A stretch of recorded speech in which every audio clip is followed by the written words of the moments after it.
Friends, banking aspirants ഇപ്പോൾ currently കുറച്ച് confused ആണ് അല്ലേ. SBI ക്ലർക്കിൻ്റെ റിസൾട്ട് വരുന്നില്ല, എന്നാൽ IBPSൻ്റെ ന്യൂ അപ്ഡേറ്റ് ഒന്നും കാണുന്നില്ല. സോ എല്ലാവരും ഇതിനു വേണ്ടി വെയിറ്റിംഗ് ആണ്. എല്ലാവരും സ്വല്പം എക്സൈറ്റഡ് ആണ്, സ്വല്പം ടെൻസ്ഡ് ആണ് അല്ലേ.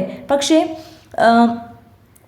ഈവൻ ഇപ്പോൾ SBI ക്ലർക്കിൻ്റെ റിസൾട്ടിൻ്റെ കേസ് എടുക്കുകയാണെങ്കിൽ നിങ്ങൾ SBI ക്ലർക്ക് 2024 വേണ്ടി നിങ്ങൾ നിങ്ങളുടെ മാക്സിമം കൊടുത്തു കഴിഞ്ഞു.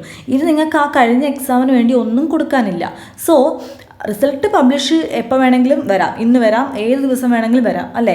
സോ നിങ്ങൾ അതിന് വേണ്ടി നിങ്ങളുടെ സൈഡിൽ തന്നെ ഒന്നും കൊടുക്കാനില്ല. സോ നിങ്ങൾ അത് എന്ത് ചെയ്യുക, വിട്ടേക്കുക. പാസ്റ്റ് ഈസ് പാസ്റ്റ് എന്ന രീതിയിൽ വിട്ടേക്കുക. ദെൻ നിങ്ങൾക്ക് പുതിയ അപ്ഡേറ്റ്സ് നിങ്ങൾ വെയിറ്റ് ചെയ്യുകയാണ്. ഞാനൊരു നോട്ടിഫിക്കേഷൻ വന്നാൽ മാത്രമേ ഞാനെൻ്റെ സ്റ്റഡീസ് സ്റ്റാർട്ട് ചെയ്യുള്ളൂ, അല്ല ഏത് എക്സാം ആയിരിക്കും ഫസ്റ്റ് എന്നുള്ള രീതിയിൽ വെയിറ്റ് ചെയ്തിരിക്കേണ്ട ആവശ്യമില്ല. കാരണം RRB PO ആയാലും IBPS PO ആയാലും സിലബസ് സെയിം ആണ് അല്ലേ. ആകെ ഒരു കമ്പ്യൂട്ടർ അവയർനെസ് എന്നൊരു ഒരു കാര്യം മാത്രമേ RRBയിൽ എക്സ്ട്രാ ഉള്ളൂ, ബാക്കി എല്ലാം സിലബസ് സെയിം ആണ്.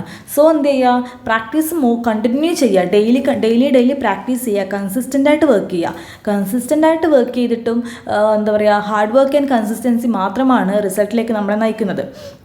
സോ ഒന്നിനും വേണ്ടി വെയിറ്റ് ചെയ്യേണ്ട ആവശ്യമില്ല. എന്നാൽ എനിക്ക് ചെയ്യാൻ പറ്റുന്ന കാര്യങ്ങൾ ഞാൻ ചെയ്യും എന്നുള്ള രീതിയിൽ നിങ്ങൾ മുന്നോട്ട് പോവുക. സ്വയം വിശ്വസിക്കുക, believe in your self. Okay, എനിക്ക് എന്താ പറയുക, നമ്മൾ സ്വയം ഒരു വിശ്വാസം, ഒരു കോൺഫിഡൻസ് ഉണ്ടാക്കിയെടുത്തു കഴിഞ്ഞാൽ നമുക്ക് ഇമ്പോസിബിൾ ആയിട്ടുള്ള ഒന്നും ഉണ്ടാവില്ല. ഓക്കെ, ആ ഒറ്റ വിശ്വാസത്തിൽ പോവുക. വൺ ഡേ ഞാനിത് ക്രാക്ക് ചെയ്യും.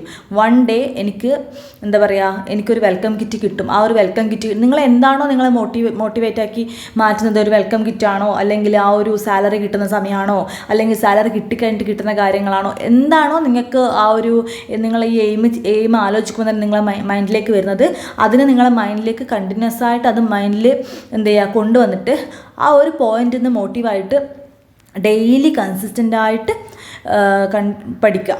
ഓക്കെ, ഇപ്പോൾ എന്താ പറയുക, എക്സാംസ് ഒന്നും ഇല്ലാത്ത സ്ഥിതിക്ക് പഠിക്കാൻ കുറച്ച് ബുദ്ധിമുട്ട് തന്നെ ആയിരിക്കാം. പക്ഷെ നമ്മൾ എന്ത് ചെയ്യണം, ആ ഒരു ടൈം എഫക്റ്റീവായിട്ട് യൂസ് ചെയ്ത് കഴിഞ്ഞാൽ നമുക്ക് ബാക്കി ആസ്പിറൻസിനേക്കാളും ഒരു പടി മുന്നിൽ നിൽക്കാൻ എപ്പോഴും സാധിക്കും. ഓക്കെ, സോ പെട്ടെന്നൊരു ഗ്യാപ്പ് വരുവാണെങ്കിൽ, ഈ ഒരു ടൈം ഒരു ഗ്യാപ്പ് എടുക്കുവാണെങ്കിൽ, ഒരു നോട്ടിഫിക്കേഷൻ പെട്ടെന്ന് വരുവാണെങ്കിൽ ഈ ഗ്യാപ്പ് ഫില്ല് ചെയ്യാൻ ഭയങ്കര ബുദ്ധിമുട്ടായിരിക്കും.